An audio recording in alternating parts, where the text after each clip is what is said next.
Y yo no sé cuántos ya habéis visto la ciudad ayer por la noche, cuántos habéis visto el encendido.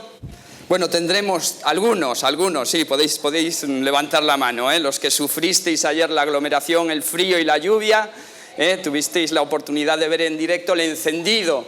Y yo creo que a todos nos parece que es una chulada, que está preciosa la ciudad, y lo único que tenemos que tener ahora por las noches es un poco de cuidado, porque en cualquier momento un avión aterriza en cualquier calle de la ciudad, porque las tenemos que parecen un aeropuerto, pero están preciosas realmente, y es, bueno, yo creo que algo muy emocionante el caminar ahora durante el mes que nos queda por las calles de la ciudad. Pero yo no sé cuántos a la vez tenéis la sensación de que cada vez la Navidad es más exagerada, que la Navidad empieza antes, que la Navidad cada vez tiene más magia, tiene más luces, tiene como más fantasía. No sé cuántos percibís esto, que la Navidad se está convirtiendo, si no se ha convertido ya, en un producto Disney.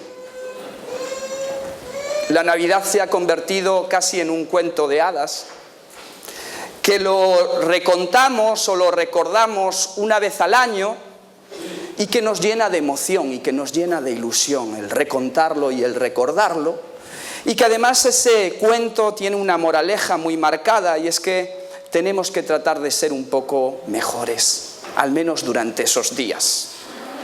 Y esto es lo que a mí me parece que es en lo que se está convirtiendo la Navidad, en un cuento de Disney, que tiene una moraleja bonita, pero que no es nada más que eso, un cuento.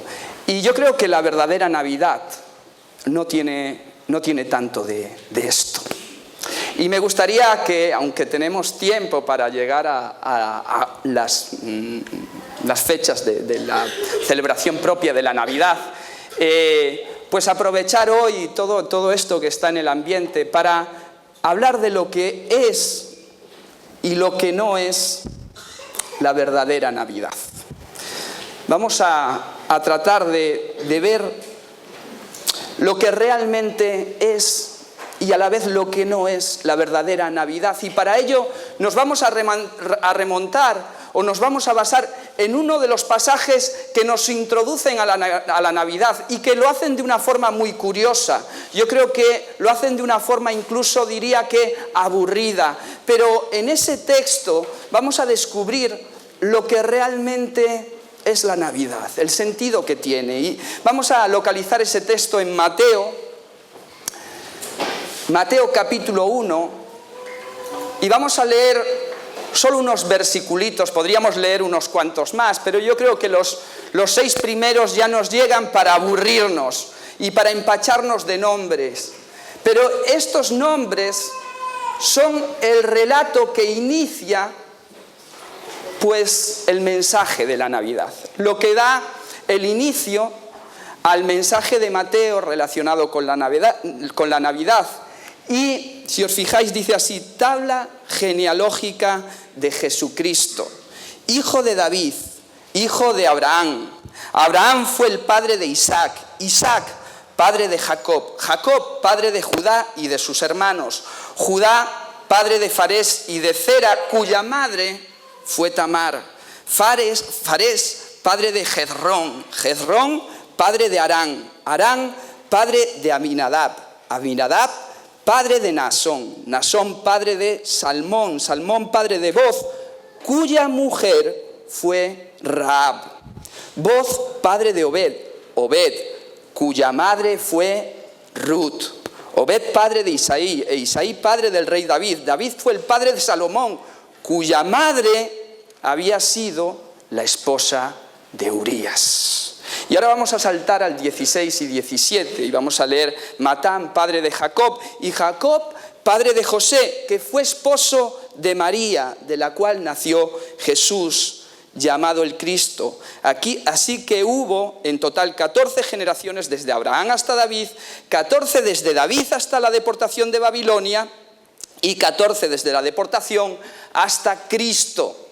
Este es el relato aburrido, denso, espeso, de lo que va a dar inicio a la historia de la Navidad.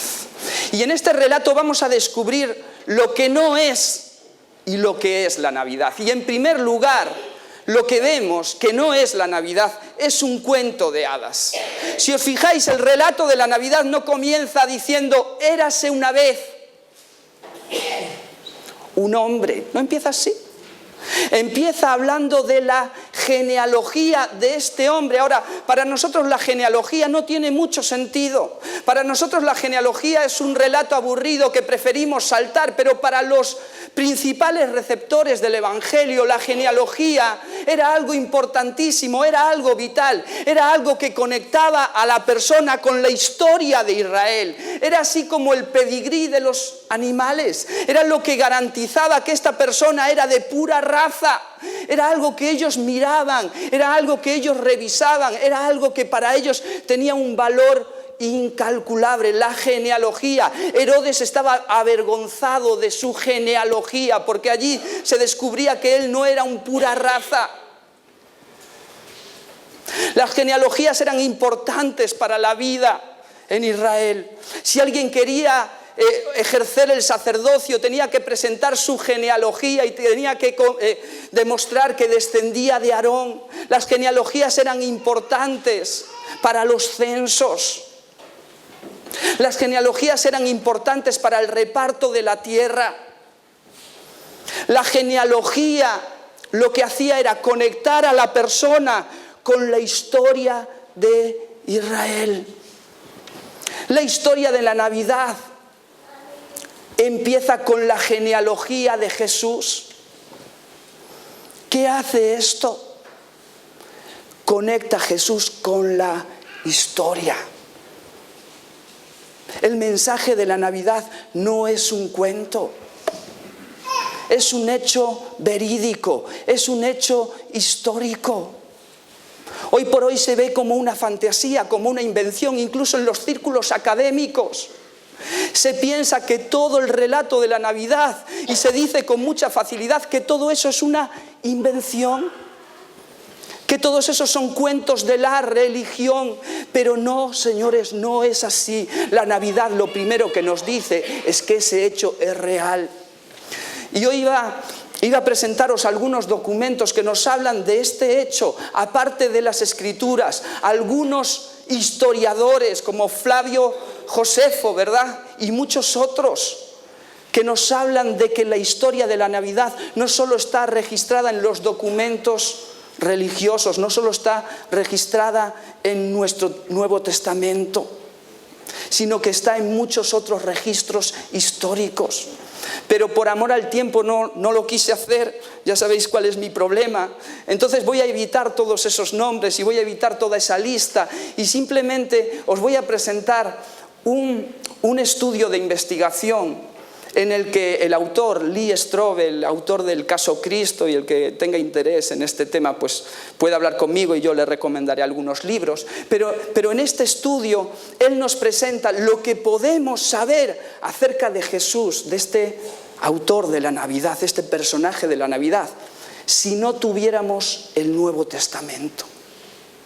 Si no tuviéramos ninguno de los evangelios, si no se hubiese escrito el Nuevo Testamento, aún así nosotros tendríamos información y mucha información acerca de Jesús. A ver si pasa esto.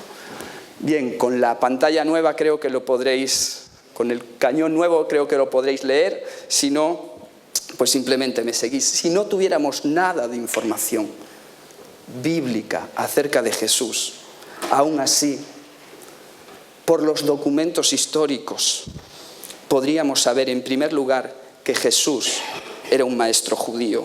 En segundo lugar, que mucha gente creía que él realizaba sanidades y exorcismos. En tercer lugar, que algunos creían que él era el Mesías. En cuarto lugar, que fue rechazado por los líderes judíos. En quinto lugar, que fue crucificado bajo órdenes de Poncio Pilato en el reino de Tiberio. En sexto lugar, que a pesar de su muerte deshonrosa, sus seguidores, que creían que estaba vivo, se esparcieron más allá de Palestina, al punto de que había multitudes de ellos en Roma alrededor del 64 después de Cristo. En séptimo lugar, que todo tipo de gente de la ciudad y del campo, hombres y mujeres, esclavos y libres, le adoraban como Dios. Toda esta información la tendríamos, aunque no tuviésemos el Nuevo Testamento. ¿De qué nos habla esto? De que el mensaje de la Navidad no es un cuento, es un hecho real, es un hecho histórico. Pero además la genealogía nos muestra una segunda cosa acerca de Jesús. Lo segundo que nos muestra es que Jesús no era cualquier hombre. Lo segundo que nos muestra es que en Jesús se cumplían las profecías mesiánicas. Jesús no era cualquiera. En Jesús se cumplían las profecías del Antiguo Testamento que nos hablaban acerca de un Mesías enviado por Dios.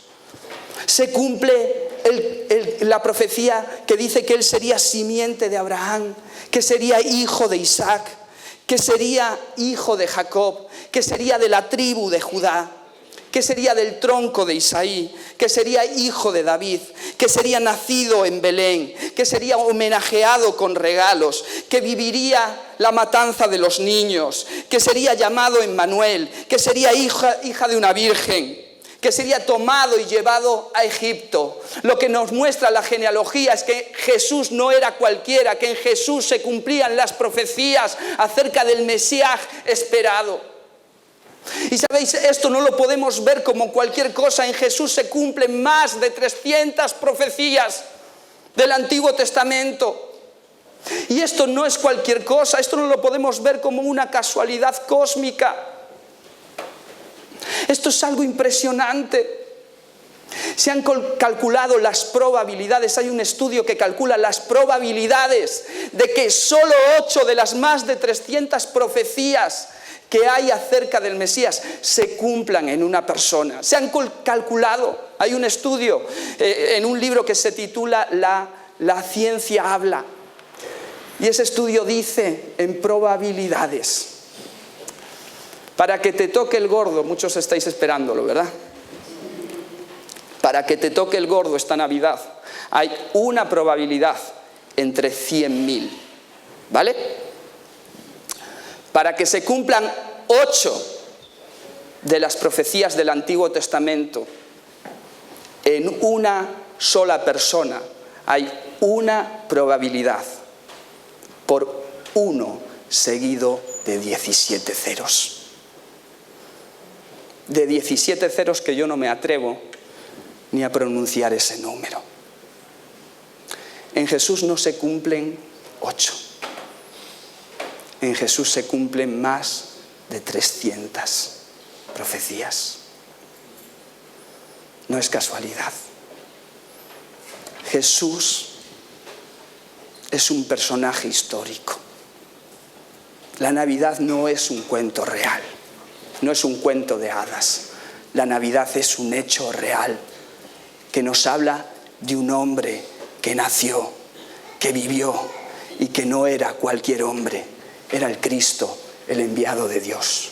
Por eso Pablo, que fue uno de los primeros autores del Nuevo Testamento, que empieza a escribir sus cartas muy pronto después de que haya muerto Jesús, muy cerca de la muerte de Jesús, en el año 62, 64, después de Cristo, apenas unas décadas después de que hubiese ocurrido todo esto, él dice: esta palabra es fiel, esta palabra es verdadera, esta palabra es digna de ser escuchada y digna de ser recibida por todos. Cristo Jesús vino de verdad al mundo para salvar a los pecadores, de los cuales yo soy el primero.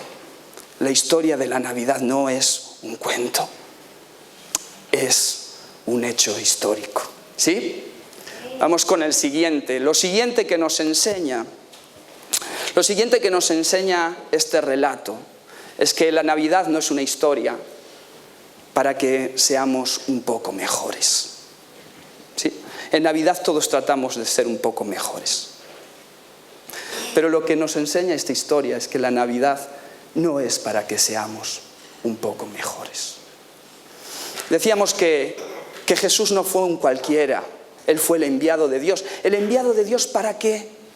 Para salvar a los hombres. Incluso el nombre de Jesús no se lo puso José, no se lo puso María, no lo escogieron sus padres. El nombre de Jesús lo escogió el mismo Dios y mandó que se le pusiese por medio de un ángel. Y los nombres en la época bíblica estaban llenos de sentido. Los nombres en la época bíblica eran un presagio, eran una profecía acerca de lo que iba a ser o hacer esa persona. Por eso a Abraham Dios le cambió el nombre y dijo que ya no te llamarás Abraham, sino Abraham, porque vas a ser ¿qué? Padre de naciones, padre de multitudes. Le cambió el nombre y ahora a su hijo que envía al mundo, Dios mismo decide ponerle el nombre.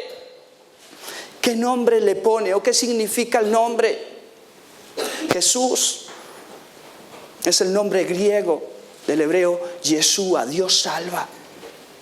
Jesús significa Salvador. Porque a esto venía Jesús. Porque a esto vino Cristo. A salvar, ¿a quién? A salvar a los perdidos. A salvar a los que se estaban ahogando. A salvar a los que no podían sobrevivir. Mira, yo cuando era pequeño a mí me encantó el mar, el agua siempre, pero aprendí a nadar tarde. Yo creo que aprendí a nadar a los 9 o 10 años, pero siempre fui un apasionado del mar y siempre me gustó bañarme y además era muy valiente y recuerdo que siempre buscaba meterme en lo profundo, aunque no sabía nadar, sabía bucear muy bien, entonces no me daba miedo, me metía en el agua, buceaba y salía de las profundidades como podía, a veces llevándome algunos sustos fuertes.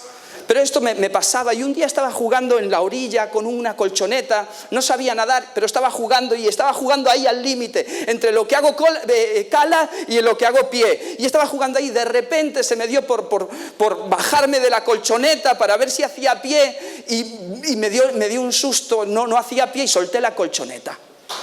No hacía pie, solté la colchoneta y empecé a ahogarme. Y de la vergüenza que tenía, ni llegué a gritar. Lo único que hacía era chapotear allí, tragar agua, chapotear allí y tragar agua. Y de repente mi hermano que estaba en la toalla me miró desde lejos. Me miró, se levantó y cuando se levantó no me empezó a gritar: David, tranquilo, puedes hacerlo mejor, tranquilo, tranquilo, respira, que tú puedes salir de ahí, que tú puedes flotar, tranquilo, que puedes hacerlo mejor. No hizo eso. ¿Sabéis lo que hizo? Se metió corriendo en el agua, se sumergió en el mar, vino nadando hasta mí y me sacó a flote. Él me salvó, porque yo no podía salvarme a mí mismo, porque yo no podía hacerlo mejor. Jesús vino a salvarnos. Él desde el cielo no se levantó, empezó a mirarnos y a gritarnos: podéis hacerlo mejor. Tranquilos, respirar, podéis ser más justos, podéis ser más santos, tranquilos. Mirad que vosotros podéis salir al flote. Él no hizo eso. Él se levantó y se sumergió en nuestro mundo. ¿Para qué? Para morir en nuestro lugar y rescatarnos a ti y a mí. Porque por nuestras fuerzas nosotros no podíamos salir a flote. Esa es la historia verdadera de la Navidad. No es que podemos ser mejores, es que Cristo nos vino a rescatar. Y si te fijas en la genealogía, hay algo que a mí me llama mucho la atención. La genealogía era como el currículum de la persona. Y nosotros ahora mismo ya estamos muy familiarizados con cómo hacer un currículum. Pon todos tus estudios en él. Pon los que tienes y los que no tienes por la universidad Rey Juan Carlos, ponlos también. Porque se trata de tener un currículum abultado, que suene bien, que impresione. Se trata de tener credenciales, se trata de tener referencias. Jesús tiene su currículum ahí expuesto delante de todos, pero de repente a mí me llama mucho la atención lo que sale en el currículum de Jesús. Quizás a ti se te pasó desapercibido, pero a mí no, y al autor no se le pasa desapercibido, él lo hace con mucha intención. De repente en el currículum de Jesús aparecen unos borrones que no deberían de estar ahí, aparecen el nombre de 4 mujeres. ¿Y de qué 4 mujeres? En primer lugar, las mujeres no deberían de estar en la genealogía, porque las mujeres no contaban. En aquella época las mujeres sufrían algo que hoy le llamamos discriminación de género. Ellas no contaban. Para los judíos ser una mujer era una ofensa. Ellos oraban diciendo: Dios, te doy gracias. ¿Por qué? Porque no me hiciste gentil, porque no me hiciste esclavo y porque no me hiciste mujer. ¿Qué hacen 4 mujeres ahí? En segundo lugar, ¿cómo aparecen estas 4 mujeres? Porque si yo tengo que poner mujeres, voy a escogerlas muy bien, pero el autor parece que las escogió y escogió las peores que podía poner.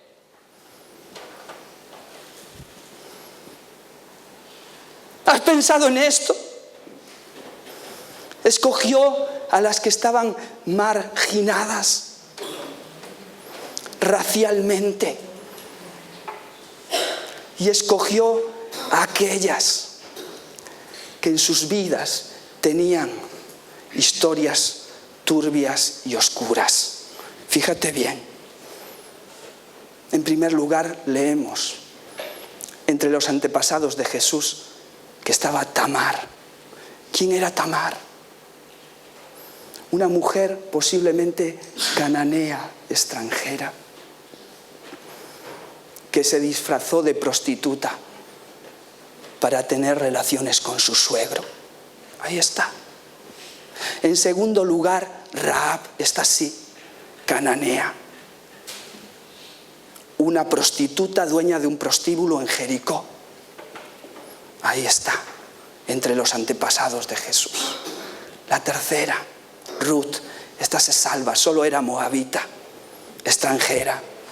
El Antiguo Testamento en Deuteronomios dice: ningún moabita entrará en la congregación del Señor.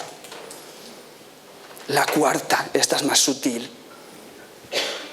la esposa de Urías elitita, extranjero. ¿Quién era ella? Betsabé. Algunos dicen que podría ser también hitita, no lo sabemos. En todo caso, la mujer con la que adulteró el rey David. ¿Crees que se podían escoger mujeres peores? Raquel, Rebeca, Sarai, cualquier otra hubiese sido mejor. ¿Por qué las escoge a ellas el autor? ¿Por qué el Espíritu Santo las selecciona a ellas? Yo creo que porque si alguien lo tenía difícil, si alguien estaba excluido, si alguien no podía ser del pueblo de Dios, si alguien no podía pertenecer a la familia de Dios, eran ellas. Si alguna mujer era excluida, todas, ¿verdad? Pero especialmente las más excluidas son estas. Y Cristo Jesús nace y las incluye dentro de su familia. Y a mí esto me asombra, me sorprende. Yo creo que ellas no están ahí por casualidad. Yo creo que ellas están ahí para representarnos a nosotros. Yo creo que ellas están ahí para representarte a ti y a mí. El apóstol Pablo dice, de hecho no hay distinción, pues todos han pecado, todos hemos pecado. Y todos estamos privados, y todos estamos excluidos, y todos estamos distanciados de la gloria del pueblo y de la familia de Dios. Todos nosotros, ¿sabes? Todos nosotros estamos excluidos del pueblo de Dios por condición natural. Porque hemos nacido y formamos parte de una raza caída. Todos nosotros formamos parte de esta raza caída que está enemistada y que está distanciada y que está excluida de la gloria, de los pactos y de ser parte de la familia de Dios. Pero no solo eso, no solo por nacimiento, yo creo que también por méritos personales. Yo estoy convencido de que también por méritos propios, todos nosotros, si rebuscamos en nuestra historia, si miramos hacia atrás, todos nosotros somos capaces de identificar pasajes turbios, pasajes oscuros en nuestra vida, que no llegan a esa justicia y a esa santidad que corresponde al Señor y a su pueblo. Pero fíjate, esas mujeres, aunque no daban la talla, aunque estaban excluidas por su raza, por su condición natural, aunque estaban excluidas por su moralidad, Cristo Jesús viene a salvarlas y a adoptarlas e incluirlas dentro de su familia real. Y esto mismo pasa contigo y conmigo.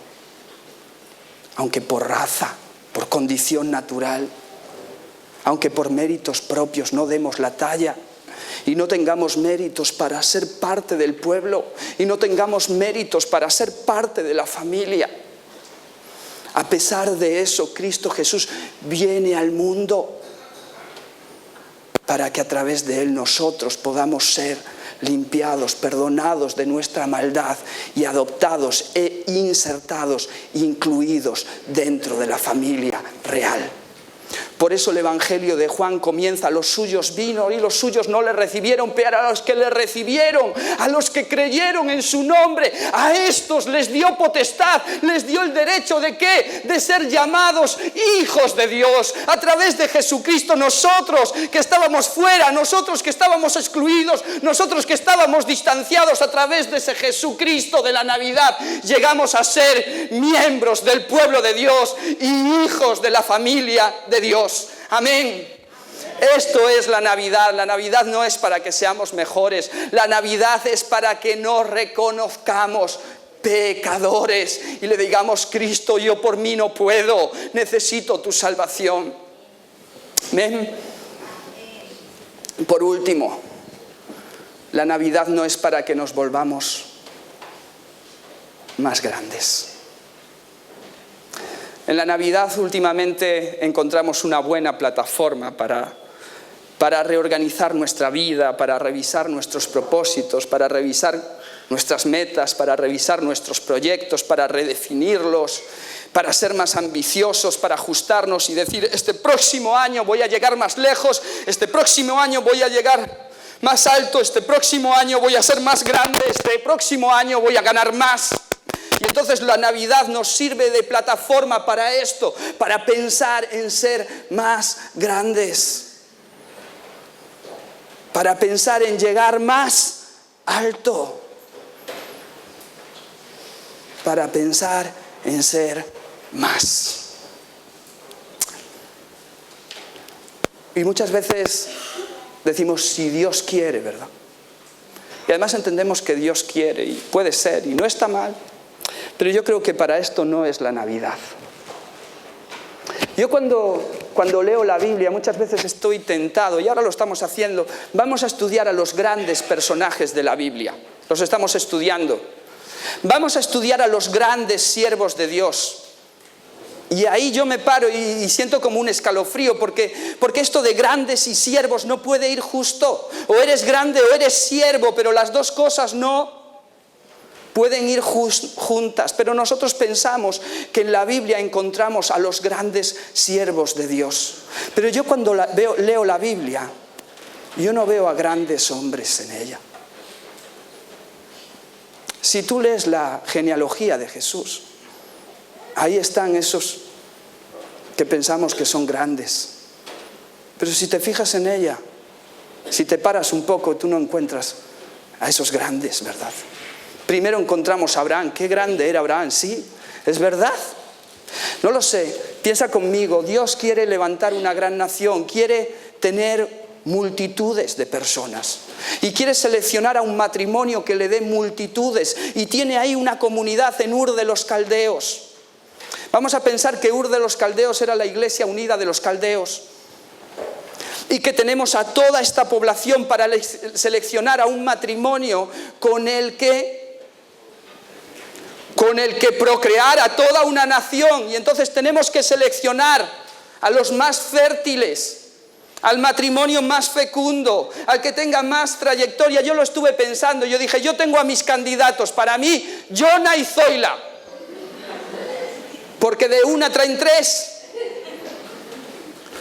Y si no ellos, pues algún rumano, que estos también están en el camino, ¿eh? Lo tengo claro. Ellos son los candidatos, ellos son los fértiles, ellos son los testados. Pero de repente Dios tiene a toda una población y mira, y de entre todos elige al más anciano, y de entre todos elige al que no tiene ningún hijo, y de entre todos elige al que no puede tener, porque su esposa es estéril. Abraham no era un gran hombre, Abraham era un pobre hombre anciano, marido de una mujer estéril.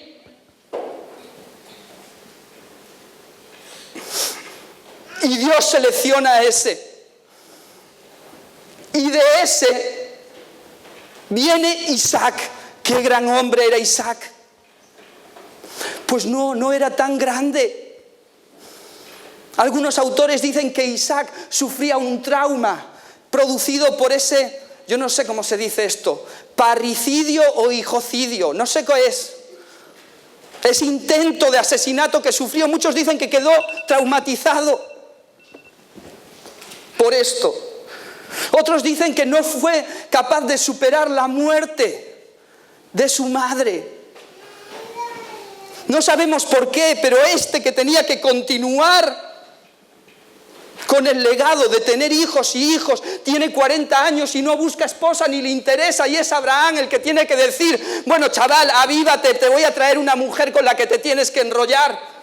Es así, él no tenía sangre en las venas, él era pasivo. ¿Por qué Dios no escogió a Ismael, que era el primogénito? ¿Por qué escogió a Isaac, el pasivo, el traumatizado? Isaac no era grande. Vámonos a Jacob, solo su nombre ya lo dice todo. Era un engañador, era un ladrón. ¿Quién quiere esa carga genética dentro de su familia? ¿Por qué Dios no escoge a Esaú, que era el cazador, era el fuerte? Era realmente el grande, pero Dios escoge al pequeño.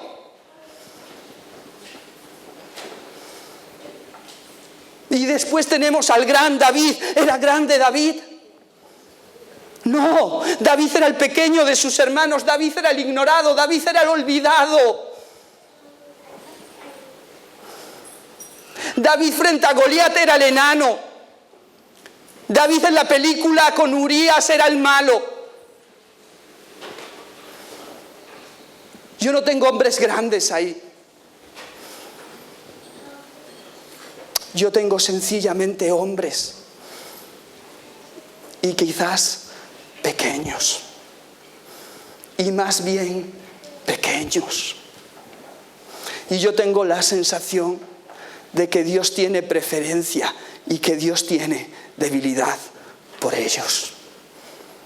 Dice Pablo, sino que Dios eligió lo necio del mundo para avergonzar a los sabios y lo débil del mundo para avergonzar a lo fuerte. También Dios escogió a lo vil del mundo y a lo menospreciado y a lo que no es para deshacer lo que es, a fin de que nadie pueda jactarse en su presencia. Dios escogió a los pequeños. No te olvides de eso. No te olvides de eso. Porque el día que te olvides, el día que empieces a hacerte grande, el día que empieces a creerte grande, ese día empezará tu fracaso. Dice el proverbio: el orgullo precede a la caída. Y quizás socialmente puedas llegar alto, pero delante de Dios te garantizo que no. Y esto es un golpe a nuestro ego, porque todos nosotros queremos ser más, queremos ser grandes. Pero déjame decirte que el camino es diferente. El camino que debemos de seguir es el camino de mantenernos pequeños, dependientes y necesitados constantemente de Dios. Y creo que sí que es incómodo, pero a la vez para mí es también alentador. Este hecho es incómodo. Dios no nos quiere tan grandes, pero para mí a la vez es alentador. ¿Por qué? Porque si Dios pudo hacerlo con un pobre hombre, con un hombre anciano, con una mujer estéril, si Dios pudo hacerlo con un hombre traumatizado, con un hombre pasivo, si Dios pudo hacerlo con un delincuente, con un criminal, si Dios pudo hacerlo con un rebelde, si Dios pudo hacerlo con un traidor, si Dios pudo hacerlo con un homicida, si Dios pudo hacerlo con ese material, ¿qué no podrá hacer conmigo? Si Dios pudo con ellos, Él también puede hacerlo contigo. Él también puede hacerlo conmigo. Yo doy gracias a Dios por el ejemplo de estos hombres, porque a pesar de sus debilidades, a pesar de sus fracasos, a pesar de sus limitaciones, a pesar de todo eso, Dios pudo llevar su propósito adelante a través de sus vidas. Y se pudo con ellos, también puede hacerlo a través de mí. ¿Sí? Voy a terminar y le pido al grupo de alabanza que pase aquí un momento.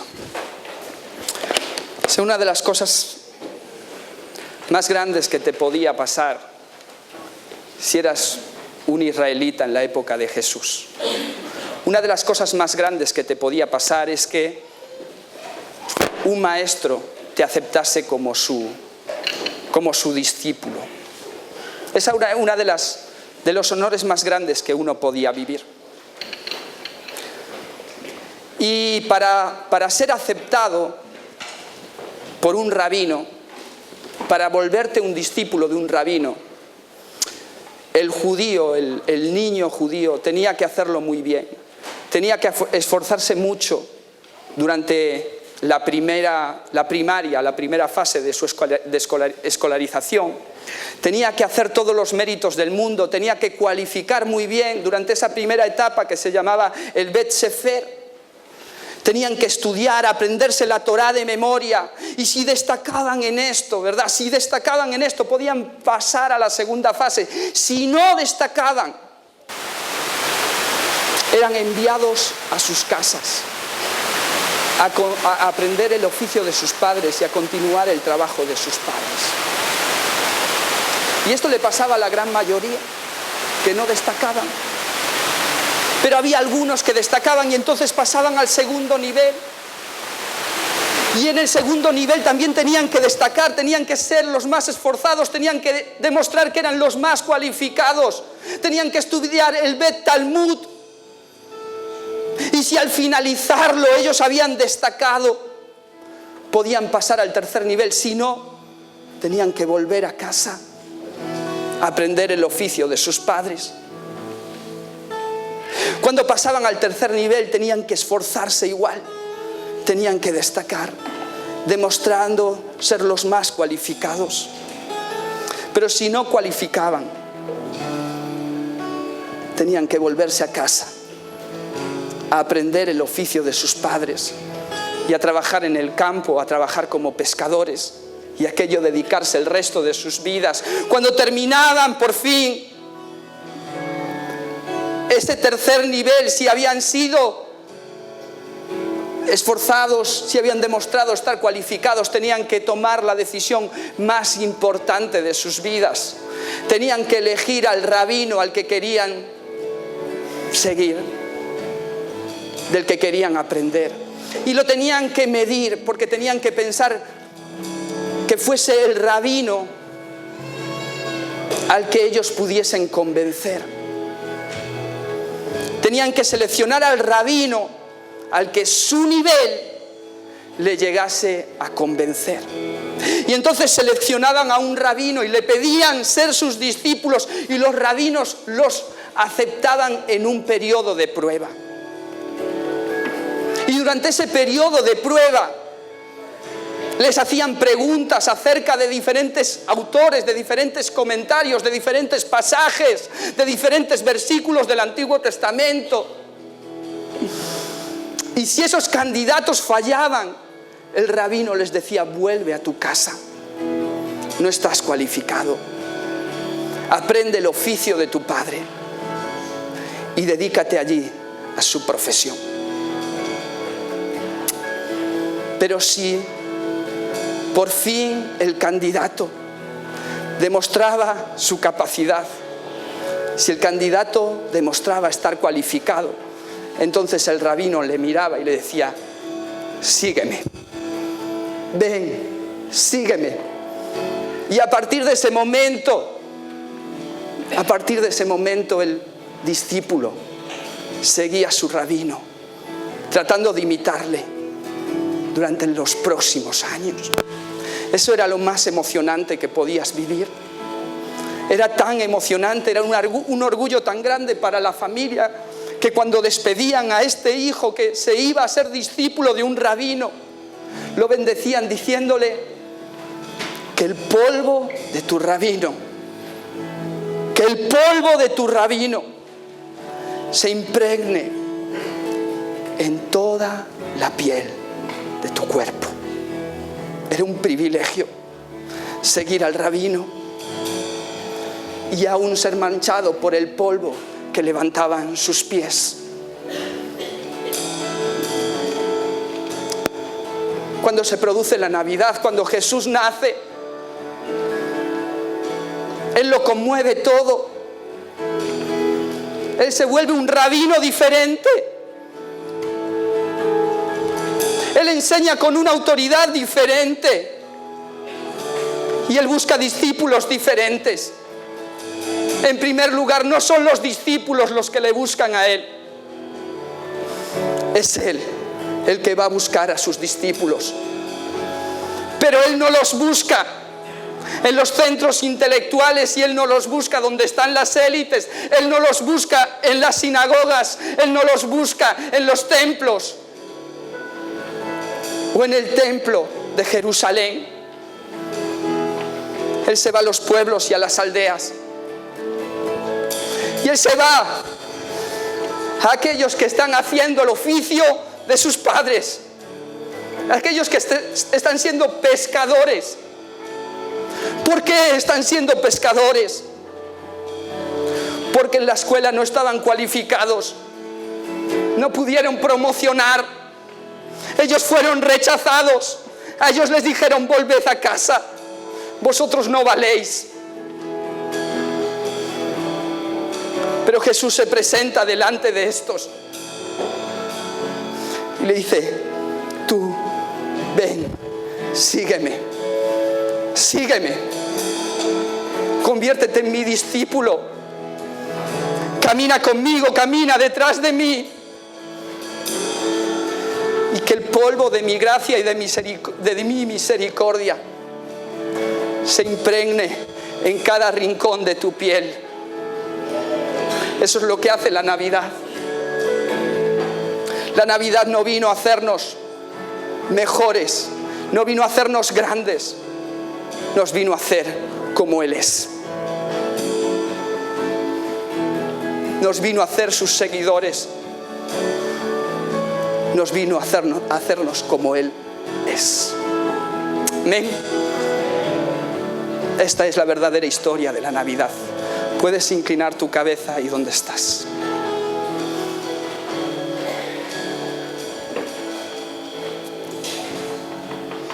Y yo no sé si tú ya has vivido en carne propia esta historia.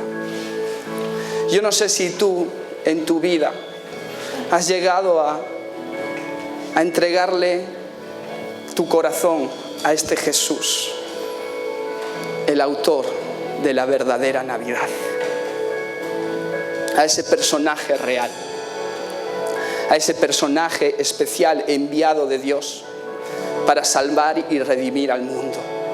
Yo no sé si tú has reconocido que eres pecador y que tu pecado te impide ser parte de ese pueblo y de esa familia de la que Dios quiere que seas parte, a la que Dios quiere que pertenezcas. Pero si tú no has tomado esta decisión, si tú no has reconocido este estado en tu vida, yo te quiero animar a que hoy lo puedas hacer. Jesucristo vino hace 2000 años, vino a rescatar y a salvar a todo el que se había perdido. Él vino a rescatarte a ti, a darle a tu vida propósito y sentido. Y si estás en esta mañana aquí y esta es tu situación, pero hoy quieres que cambie, yo te quiero animar a que ahí donde estás le digas: Jesús, yo soy un pecador, yo soy uno de esos perdidos, yo no puedo hacer nada por mejorar mi condición, yo te necesito a ti, Cristo. Yo quiero pedirte hoy que vengas a salvarme a mí, a rescatarme a mí y a convertirme en un verdadero hijo de Dios. Y si tú quieres tomar esta decisión, ahí donde estás, dile: Padre, en esta mañana quiero rendirte mi corazón, quiero reconocer mi estado, quiero reconocer mi condición, quiero reconocer mi pecado y quiero pedirte que me perdones, que me limpies. Quiero pedirte, Jesús, que me salves y que a partir de ahora tú seas mi Señor y mi Salvador, que tú me hagas un verdadero hijo de Dios. Si tú has hecho esta oración hoy por primera vez, no que seas bautizado ni miembro de la iglesia, sino que tú reconocías que no habías tenido esta experiencia y hoy has tomado esta decisión y has hecho esta oración, yo te quiero pedir que levantes tu mano ahí donde estás. Levanta tu mano sin vergüenza, sin temor. Veo tu mano, levántala, no tengas miedo, no tengas vergüenza. Dios te bendiga. Alguien más, Dios te bendiga. Alguien más está tomando esta decisión hoy por primera vez. Levanta tu mano bien en alto. Dios os bendiga. Antes de iros me gustaría hablar con vosotros. Voy a estar aquí al frente. Antes de iros, por favor, pasad y hablad conmigo. Y todos aquellos que queráis celebrar esta Navidad bendita, que le ha traído esperanza, alegría, gozo y seguridad a nuestro corazón, nos ponemos de pie y le cantamos al Señor.